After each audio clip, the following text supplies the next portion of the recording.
दोस्तों, क्या आपको पता है कि आजाद भारत का पहला करप्शन कब हुआ था और कैसे हुआ था और किस पर किया गया था? दोस्तों, वो जीप स्कैंडल हमारे भारत देश को वो घाव है जो आज तक नहीं पूरा हुआ है और पूरा होने की बजाय वो बढ़ता ही जा रहा है। दोस्तों, जीप स्कैंडल वो स्कैंडल है जो हमारे देश में एक ऐसी नींव डाल कर गया जिसकी जड़ खत्म होना मुश्किल ही हो रही है। साल था 1948। भारत आजाद भारत के पहले प्रधानमंत्री पंडित जवाहरलाल नेहरू जी की सरकार बनी।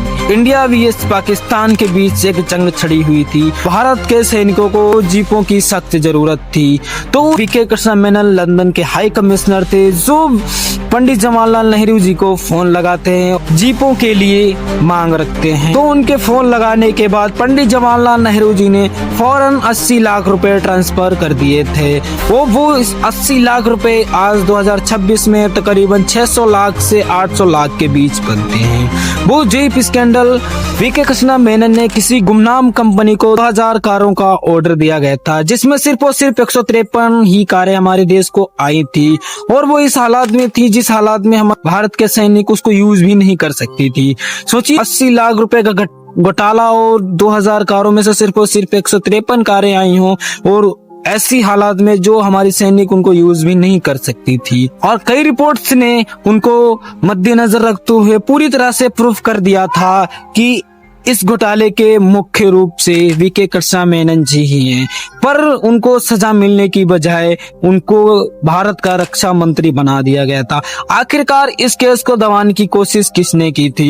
इस केस को दबाने की कोशिश की थी पंडित जवाहरलाल नेहरू जी ने। वो इस कारण क्योंकि वो वीके कृष्णा मेनन जी और पंडित जवाहरलाल नेहरू के बीच एक गहरी दोस्ती थी। यह केस 1955 में यह कहकर बंद कर दिया गया था कि यह केसेस अब पुराना हो गया है। दोस्तों, यह केसेस हमारे देशवासियों को यह सीख कर दे गया कि अगर आप ऊंचे पद पर हो या आपके ऊंचे पद वालों से किसी से संबंध है तो आप उन हर केसेस हर करप्शन से बच सकते हैं, जिसका विरोध खुलकर किया जा सकता है और रिपोर्ट भी होने के बावजूद भी वो बच सकते हैं। और उनको 1955 में सजा मिलने की बजाय भारत का रक्षा मंत्री बना दिया गया था।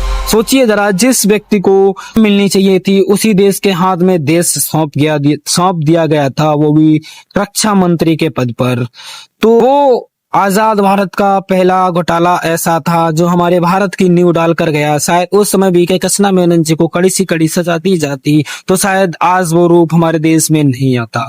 पर इसका विरोध करने वाले फिरोज गांधी जी थे, जिन्होंने इसके प्रति खुलकर विरोध किया था। हालांकि वो पंडित जवाहरलाल नेहरू जी के समाज लगते थे, फिर भी उन्होंने उनका खुलकर विरोध किया था, पर उनकी भी बात नहीं मानी गई थी और यह केसेस को 1955 में ही बंद कर दिया गया था। तो इससे हमें यह सीख मिलती है कि अगर आप ऊंचे पदों पर हैं या आपके संबंध के कोई ऊंचे पदों पर हैं तो आप उन हर चीजों से बच सकते हो जिन चीजों से आप लोग सोच भी नहीं सकते हो। बाकी आई होप आप सभी को ये वीडियो बहुत पसंद आया होगा।